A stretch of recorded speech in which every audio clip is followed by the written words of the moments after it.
Bentar. Oke. Aduh. Ternyata malam ini adalah pertemuan kita yang ketiga. Jadi minggu kemarin kita libur karena memang tanggal merah. Nah, untuk pertemuan ketiga ini Bunda akan membahas mengenai jenis-jenis tulisan, juga tips yang paling sederhana bagaimana sih biar kakak-kakak bisa memulai menulis. Oke, Bunda izin share screen dulu.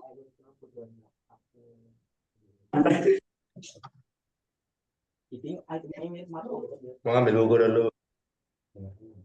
Aku dulu.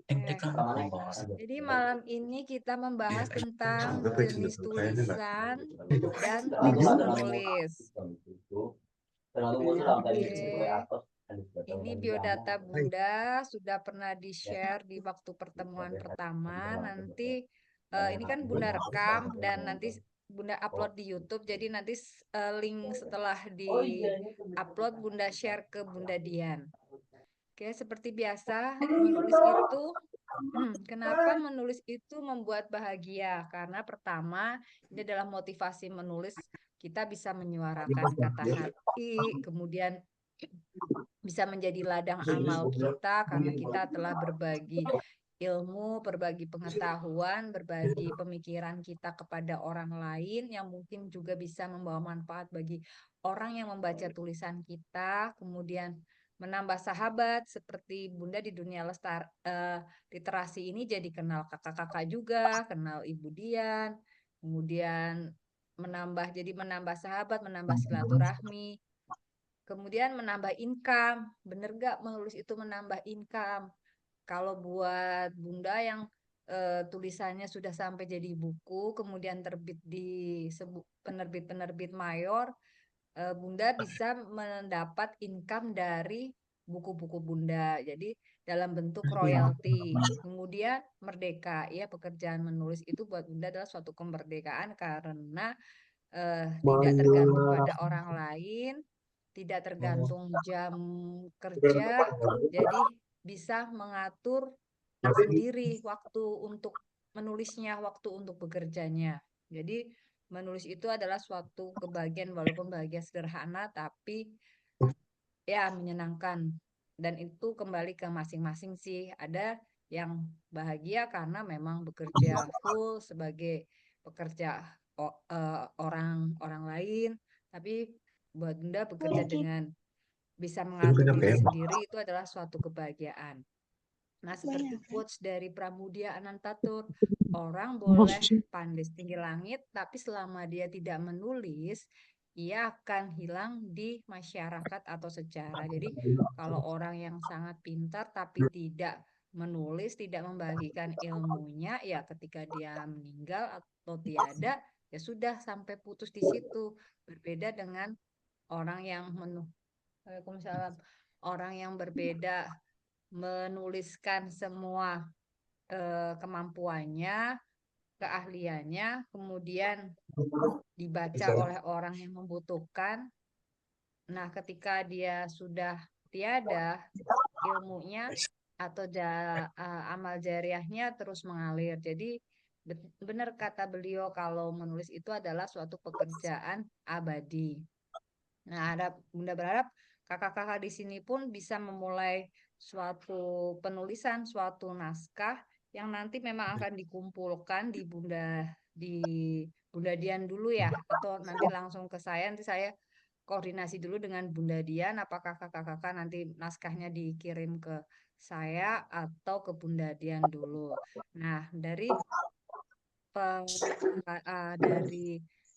bukan mata kuliah ya, pelajaran ini memang adalah goalnya buku. Jadi kakak-kakak diharapkan menulis, mempraktekkan langsung apa yang teori Bunda Neni kasih, kemudian menjadi tugas akhirnya adalah sebuah buku yang akan dikumpulkan bersama-sama naskahnya atau dikenal dengan buku antologi. Oke. Nah, sekarang malam ini kita akan mempelajari tentang jenis tulisan. Jenis tulisan itu secara garis besar ada fiksi dan non-fiksi. Kalau fiksi itu seperti buku cerita pendek, cerpen, cerita bersambung, flash fiction, pentigraf, novel. Novel itu ada novela dan novelet, puisi, cerita anak. Kalau non-fiksi itu bisa berupa artikel, essay, traveling note, biografi. Nah, nanti diberi kebebasan, kakak-kakak itu minatnya apakah di penulisan fiksi atau non-fiksi. Jadi baik Bunda Neni maupun Bunda Dian tidak membatasi dalam buku yang akan kita terbitkan ini. Jadi kalau memang saya sukanya nulis fiksi Kak, Bun sukanya nulis cerpen atau nulis puisi, berarti tulisan Kakak itu tergolong dalam penulisan fiksi. Tapi kalau sukanya lebih nulis tentang artikel, pendapat, atau kisah-kisah perjalanan, traveling note, atau tokoh, atau kita sebut dengan buku biografi, berarti itu termasuk dalam non-fiksi. Nah, jenis tulisan cerpen itu adalah cerita yang namanya juga cerpennya cerita pendek, jadi hanya berpusat pada satu atau dua tokoh dengan masalah yang tidak banyak dan penyelesaiannya juga dalam sebuah satu situasi. Penulisannya biasanya kurang dari 10.000 kata itu untuk cerpen. Sedangkan untuk cerita bersambung atau cerbung itu sebenarnya adalah kumpulan dari cerpen-cerpen tetapi dibuat berkesinambungan di mana setiap bab part 1, part 2, part 3 itu adalah ada benang merahnya atau terus tersambung hingga akhirnya menuju bab yang terakhir atau tamat. Nah, ini namanya cerbung, cerita bersambung. Flash fiction. Nah, flash fiction ini tulisan yang hanya sangat pendek, maksimal hanya 300 kata. Ada juga pecahan dari flash fiction itu adalah pentigraf. Pentigraf ini lebih pendek lagi. Namanya singkatannya adalah cerpen 3 paragraf. Jadi hanya terdiri dari 3 paragraf. Kemudian maksimalnya ada 210 kata. Ini namanya pentigraf. Nah, kemudian ada novel. Kalau novel itu sebenarnya adalah merupakan karya sastra yang berbentuk prosa naratif yang panjang karena di situ terdapat beberapa tokoh, kemudian ada beberapa konflik atau masalah, kemudian menonjolkan sifat dan watak dari setiap tokoh dalam permasalahannya. Nah, novel ini biasanya lebih dari 40.000 kata. Ada juga novela. Novela ini yang kedua novelet dulu. Novelet itu lebih seperti novel, tak cerita panjang juga, tetapi lebih pendek jumlah katanya. Kalau novelet itu hanya 7.500 sampai 17.500 kata. Nah, di atasnya lagi ada novela. Novela itu di antara 17.500 sampai 40.000 kata. Nah, kalau udah lebih dari 40.000 kata, baru kita sebut novel. Jadi, novelet, novela, kemudian novel, kemudian juga ada puisi. Nah, puisi ini adalah bentuk karya sastra yang terikat oleh irama konsepnya, rima dan penyusunan bait dan baris. Tapi sekarang banyak-banyak puisi yang bebas ya, puisi kontemporer itu tidak lagi terikat akan rima dan bait. Jadi memberikan kebebasan untuk penulisnya berekspresi tanpa terikat dengan irama, rima. Kemudian ada juga cerita anak. Nah, namanya juga cerita anak berarti segmentasinya pembacanya adalah anak-anak. Nah, ini biasanya bisa berupa dongeng, fabel atau mait. Nah, sekarang kita ke jenis tulisan yang non-fiksi. Non-fiksi tadi ada artikel, ada traveling notes, ada essay, ada biografi, ada resensi. Kalau artikel itu adalah tulisan yang mengungkapkan faktual secara lengkap dengan panjang tertentu yang dibuat untuk dipublikasikan biasanya di media ya, media. Sekarang banyak kan nggak media cetak lagi ya, tapi lebih ke media online. Kalau dulu media cetak masih banyak, jadi kadang dulu suka nulis artikel dikirim ke majalah Kompas atau Suara Merdeka. Ah, dan fakta yang dapat meyakinkan, mendidik dan menghibur. Di situ mencakup tentang sesuatu yang meyakinkan, mendidik dan menghibur. Itu adalah artikel. Kemudian ada isai. Isai itu menurut KBBI, Kamus Besar Bahasa Indonesia, merupakan karangan prosa yang membahas suatu masalah sepintas lalu dari sudut pandang pribadi penulisnya. Jadi pendapat atau murni dari pemikiran penulisnya memberikan suatu pandangan. Aku bilang sama ayah. Aku juga bilang sama ayah udah pecah. Biografi itu sebuah kumpulan tulisan yang di dalamnya menjelaskan riwayat atau kisah hidup dari seseorang atau tokoh. Nah, pada Kamus Besar Bahasa Indonesia atau KBBI menjelaskan kalau biografi itu merupakan cerita seseorang yang bisa diambil mulainya itu dari lahir sampai meninggal, atau bisa juga diambil bagian umur tertentu dari tokoh tersebut, misalnya diceritakan mulai tokoh tersebut perjuangannya meraih kesuksesan, misalnya setelah lepas dari SMA, kemudian kuliah, kemudian dia bekerja hingga mungkin dia mencapai karir yang tinggi atau mencapai kedudukan di masyarakat seperti tokoh politikus. Nah, itu biasanya dinamakan buku biografi atau cerita tentang kehidupan utuh, misalnya Jenderal Sudirman, Bung Karno, Pak Soeharto. Nah, itu namanya buku biografi. Kemudian juga ada namanya traveling notes, yaitu mengenai apa saja yang dialami, dibutuhkan dan disarankan sewaktu kita melakukan perjalanan. Jadi banyak nih buku-buku, misalnya perjalanan, tips jalan murah ke Turki misalnya, atau apa hal-hal yang menarik dari sebuah negeri Singapura, atau bagaimana sih mendaki sampai puncak Gunung Agung. Nah, itu salah satu jadi penulisan traveling note, di mana di dalam menulis itu kita biasanya berisikan, kita menceritakan bagaimana kita bisa sampai ke situ, kemudian berapa biayanya, kemudian mungkin apa yang kita temukan di tempat-tempat itu, terus hal-hal apa, atau kita menemukan hal-hal yang negatif dari tempat tersebut yang mesti kita nggak lakukan. Nah, kita banyak memberikan informasi yang dibutuhkan buat eh, orang yang akan mengunjungi tempat yang sama pernah kita kunjungi. Itu namanya traveling note. Kemudian resensi. Resensi itu biasanya kita membuat penilaian pada sebuah karya, resensi buku. Jadi kita menulis penilaian buku yang habis kita baca dari segi pemikiran kita, apakah buku itu bagus atau tidak, membantu atau bermanfaat atau tidak. Nah, biasanya resensi kita memberikan kelebihan, kekurangan, dan informasi yang diperoleh dari buku untuk kita sampaikan kepada masyarakat. Ayo, Ibu lagi ngajar. Jenis tulisan, saya lagi ngajar.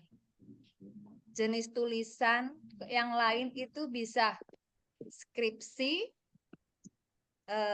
jenis tulisan non-fiksi yang lain ya, yang berhubungan dengan pendidikan, bisa ada skripsi, tesis, disertasi, ensiklopedia, kamus. Nah, skripsi nanti kakak-kakak mungkin setelah syarat untuk strata 1 adalah menulis skripsi, itu adalah buku-buku penelitian, jadi sesuai dengan keilmuan kita, di mana kita mencoba menulis sebuah ilmu pengetahuan yang bisa dipertanggungjawabkan secara ilmiah, dan waktu pengerjaan pun ada aturannya. Makanya pasti ada dosen pembimbing ya, ada yang membimbing kita saat menulis jenis-jenis tulisan ini, skripsi, kemudian mungkin tesis, itu ketika kakak mungkin melanjutkan S2. Nah, di sini akan lebih mendalam lagi dibandingkan dengan skripsi. Demikian juga mungkin ketika ngambil S3 ya, disertasi. Nah, karena menurut Wikipedia, paparan diskusi yang menyertai sebuah pendapat atau argumen dipakai untuk mengacu pemaparan diskusi yang bersifat scholar atau akademis. Yang lain ada ensiklopedia. Ensiklopedia ini biasanya adalah referensi atau ringkasan yang menyediakan rangkuman informasi dari semua cabang pengetahuan atau dari bidang tertentu. Nah, terbagi dalam artikel atau entry yang sering disusun menurut alfabet, biasanya sesuai alfabet dan terkadang oleh kategori tematik. Ini menurut Wikipedia ya, ensiklopedia. Kemudian ada juga kamus. Kamus pasti kakak juga tahu ya, kamus itu menerangkan makna atau arti kata, membantu kita untuk mengenal kata-kata baru. Kemudian apa sih maksud dari kata tersebut? Juga mempunyai pedoman sebutan atau asal usul. Asal usul atau disebut dengan etimologi, yaitu suatu perkataan dan juga contoh penggunaan bagi sebuah perkataan. Nah, jadi ini kakak jenis tulisan tadi secara garis besar ada fiksi non fiksi, kemudian tadi kita udah pecah banyak ya. Nah, ini contoh-contoh buku Bunda Neni sebagian besar lebih ke fiksi ya, karena ini jatuhnya adalah novel, kemudian ada kumpulan cerpen. Nih, long distance relationship nih kumpulan cerpen, antologi juga, jadi tidak ditulis sendiri, tapi ada beberapa penulis. Kemudian Ibu, Cinta Tidak Terbatas ini juga antologi, jadi kayak buku kita nanti lebih dari satu penulis. Di sini ada sekitar 20 penulis. Ayah, Guruku, Guru Kami, ini juga. Nah, Sahabat Sampah ini termasuk penulis jenis non fiksi karena ini lebih kayak artikel-artikel di dalamnya tentang sampah. Filosofi Pizza ini kumpulan cerpen, ini buku tunggal Bunda Neni. Nah, ini contoh dari buku cerita anak. Dalamnya adalah kumpulan cerita-cerita anak. Kalau Sherty Sherlock ini full novel, jadi kayak cerita bersambung sebenarnya, tapi sudah dijadikan satu. Jadi dan lebih dari 40.000 kata, maka masuk ke dalam kategori novel. Simply Love ini juga novel. Jadi Bunda lebih beragam sih, di mana pas nemu temanya itu apa, apakah tema fiksi atau tema non fiksi biasanya yaitu yang ditulis. Nah, sekarang pasti gimana sih cara menulisnya? Nah, sekarang apa tuh yang diperlukan oleh seorang penulis ketika akan mau membuat naskah? Pertama ya pasti harus ada tema ya. Tema minggu kemarin kita sudah membahas tema. Jadi tema pun secara teori itu ada beberapa. Nanti Bunda share share apa pertemuan yang kemarin udah diupload tadi, udah Bunda kasih ke Bunda Dian linknya. Nanti teman-teman yang kemarin mungkin di pertemuan pertama, pertemuan kedua nggak sempet ikut, bisa lihat video apa rekamannya. Nah, jadi pertama tema. Nah, kemudian setelah tema itu pasti kalau Bunda sendiri sudah berputar-putar tentang judul. Kalau punya tema ini, judulnya mau apa? Nah, judul itu lebih ke sekilas informasi dari isi tulisan. Setelah judul, biasanya kita akan membuat sinopsis. Jadi sinopsis itu gambaran isi tulisan. Sinopsisnya itu apa ya? Kemudian outline. Outline itu kerangka tulisan. Jadi dari sinopsis kita terus pecah jadi outline, kemudian eksekusi, yaitu kalau udah ketemu outline-nya atau kerangka tulisannya, kita mencoba mengeksekusi, yaitu menceritakan masing-masing dari outline yang kita susun. Kita tulis saja, baru nanti kalau sudah selesai atau apa yang sudah rasanya nggak ada ditulis lagi, baru kita masuk ke editing. Jadi saat menulis, saat mengeksekusi jangan berulang kali membaca ulang, nanti nggak kelar-kelar biasanya. Nah, oke, tema. Oh, ini kebetulan waktu kemarin ngisi tentang riba ya. Jadi ini temanya yang ini contoh aja, tema berbagai hal tentang riba. Temanya, judulnya berharap riba jadi tiba. Nah, ini ini contoh. Jadi udah punya tema tentang apa sih tentang riba. Nah, judulnya kita coba yaitu riba itu sesuatu yang bagus, sesuatu yang sebenarnya kelihatannya menguntungkan, ternyata malah ini ya kebalikannya. Jadi kepikiran waktu itu judulnya berharap riba malah jadi iba. Nah, sinopsisnya. Nah, ini sinopsis jadi isi secara garis besar cerita yang akan kita buat itu apa nih, pendek. Ini hanya empat paragraf ya untuk nanti jadi bisa beberapa halaman. Nah, sinopsis tuh nggak terlalu panjang seperti ini. Ini contohnya dari tadi temanya tentang riba, muncul sebuah sinopsis. Bunda bacakan dulu ya. Rima wanita karir yang ingin segera kaya, maka dia tergiur untuk juga melakukan bisnis barang elektronik dengan meminjam uang di bank. Ternyata bisnisnya tidak jalan, bahkan kena tipu karyawannya. Uang dagang dibawa kabur, sementara dirinya terjerat hutang bank dengan bunga tinggi. Nah, riba kan bunganya tinggi ya. Karirnya juga hancur. Rima terpuruk, apalagi debt kolektor bank mengejar terus agar Rima segera melunasi hutang-hutangnya. Pada akhirnya Rima sadar untuk tidak lagi berani meminjam uang yang sebaliknya menjadi bumerang. Perlahan Rima tersadar dan lebih mendekatkan diri Allah, membantu lepas dari jerat hutang. Nah, ini sinopsisnya ceritanya seorang wanita yang sudah sebenarnya mapan di dunia bisnis, tetapi eh, dia tergiur untuk dia seorang wanita karir, tapi dia tergiur untuk dapat kerjaan sampingan yang ternyata melakukan kerja sampingan itu dia harus bermodalkan meminjam uang dengan bank yang merupakan yang dengan bunga yang tinggi. Nah, sebaliknya bukannya yang didapat keuntungan, tapi dia eh, ketipu karyawannya, kawannya bekerja malah membawa uang hasil dagangannya, sementara dia harus mengembalikan uang yang dipinjam pada bank dengan bunga yang tinggi. Jadi dia terjerat hutang bank dengan bunga tinggi. Nah, kalau udah seperti itu,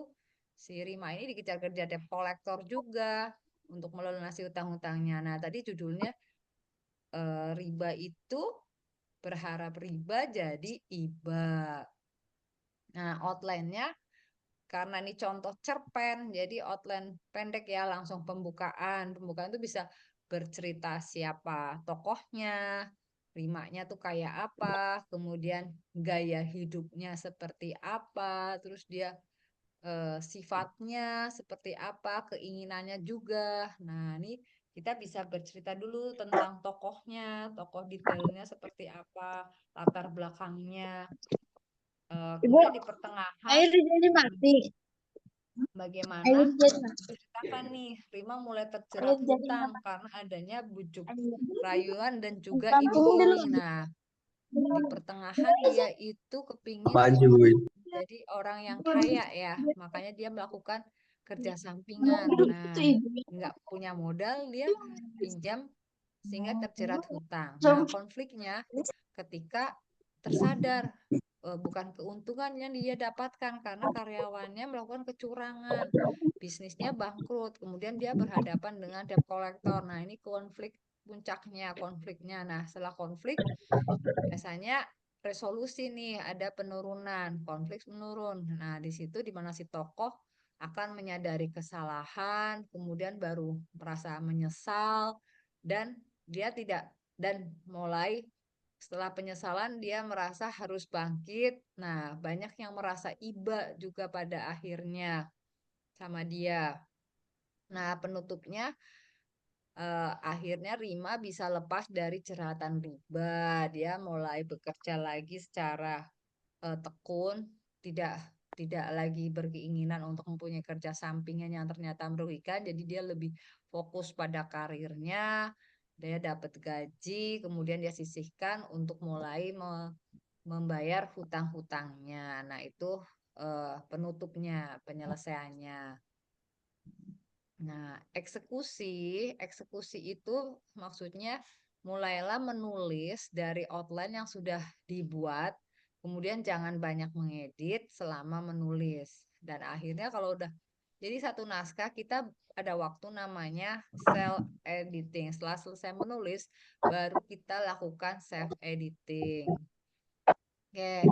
Nah, ini beberapa buku-buku Bunda, masih novel-novel. Ini semua genrenya tadi adalah jenisnya adalah fiksi karena benar-benar hasil apa ya hasil apa ya maksudnya tidak bukan kisah nyata tapi benar-benar andai berandai-andai kemudian dijadikan sebuah cerita.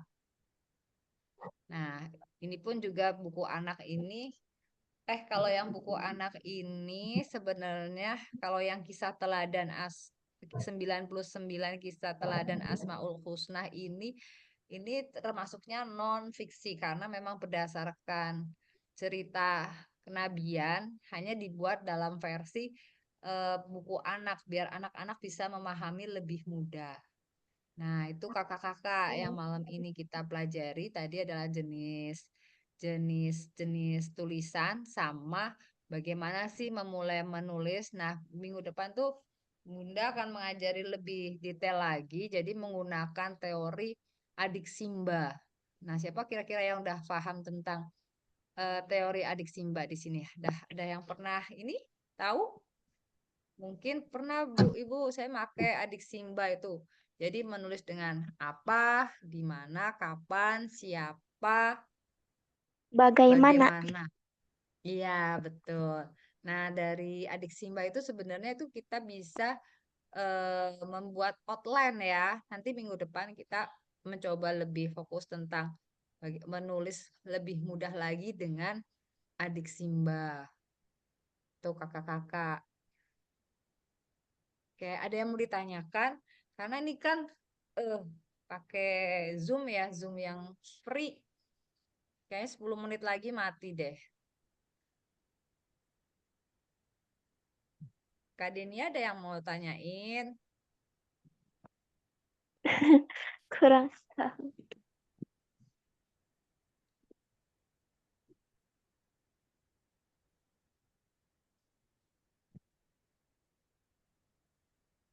Enam, empat, satu.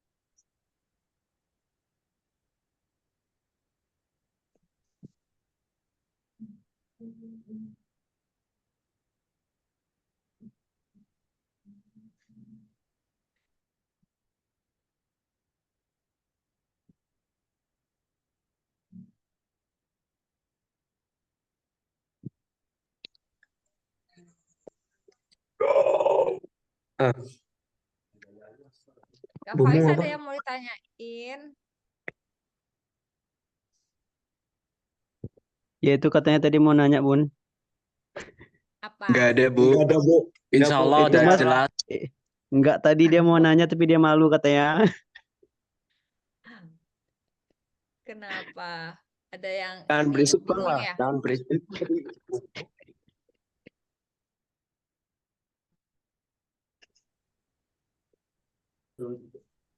Oh ya Bun, mau nanya Bun, masalah tentang buku Bun. Iya, gimana? Itu kan Bunda kan udah banyak nerbitin ini buku-buku gitu yang di Gramedia. Itu buku yang paling bagus untuk remaja sekarang apa Bun? Buku ya. Kebetulan kalau yang Iya. buku remaja, Bunda hanya satu waktu itu novelnya yang Serti Sherlock itu tokohnya anak SMA sampai dia kuliah ya, mulai kuliah. Ya menurut sebentar nih mana zoomnya. Nah, Kebetulan bestseller sih enggak, cuma dibeli dalam bentuk e-book juga. Jadi ada sejumlah pembelian yang dianggap cukup bagus sih, jadi dirubah jadi e-book. Ya kalau mau referensiin salah satu novel Bunda yaitu ada di e-booknya Gramedia juga yang Serti Sherlock, itu cerita tentang persahabatan, juga ada sedikit unsur cinta ya, namanya remaja. Cuma di situ ada apa ya, pasti setiap cerita kan ada membawa pesan. Nah, di situ pesannya itu tentang bagaimana menghargai eh, orang tua yang sudah membesarkan, kemudian menghargai orang tua angkat. Nah, ada hal-hal itu, ada konflik juga bagaimana menjaga perasaan antar saudara. Itu sih. Jadi diharapkan kalau kita pun membuat cerita, membuat tulisan, pasti ada pesan moralnya. Itu Kak. Halo. Ini kalau nanti, ini kan 3 menit, kalau kita masih ada yang mau dibahas lagi, nanti kita masuk lagi ya ke Zoom yang link sama. Tapi kalau ada yang masih dibahas.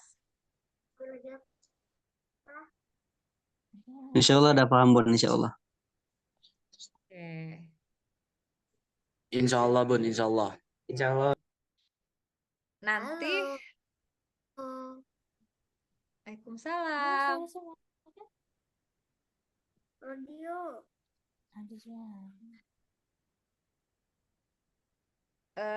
Nanti Bunda share Oh, untuk radio. mekanisme penulisan, Bunda share ke Bunda Dian, biar Bunda Dian nanti share ke kakak-kakak. Jadi sebenarnya kalian udah juga bisa mulai menulis dahulu.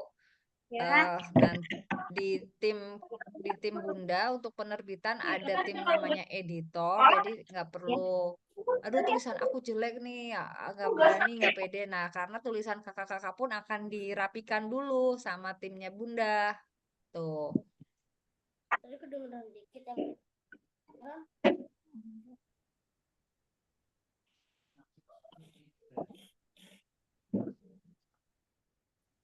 Ada yang sudah pernah menulis di sini? Udah Bu, udah. Nah, nanti udah nggak ada terlalu hal yang menyulitkan ya. Sebenarnya kan menulis kayak kita ngobrol sama hati kita ya, tapi kita dituangkan dalam kata-kata, dalam bentuk tulisan. Tuh.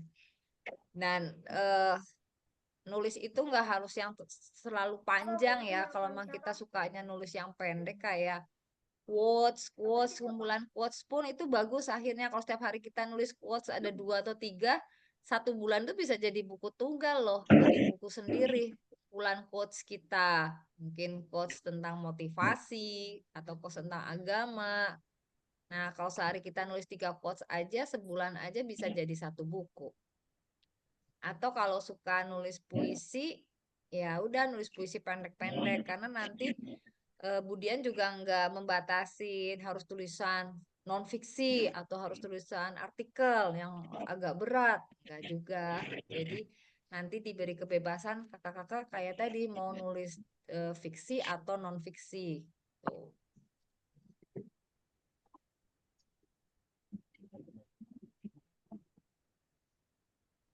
Oke, waktunya udah mau habis, 1 menit lagi. Kalau nggak ada yang ditanyakan, kalau ada yang pingin masih ditanyakan bisa japri di nomor WA Bunda ya, kakak-kakak.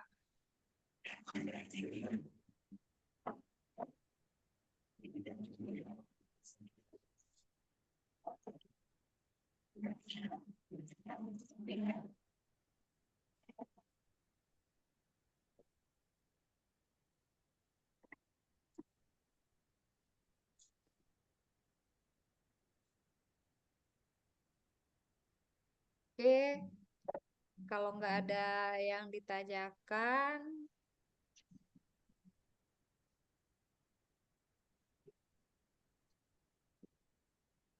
materinya nanti Ibu bagi lagi. Kemarin udah yang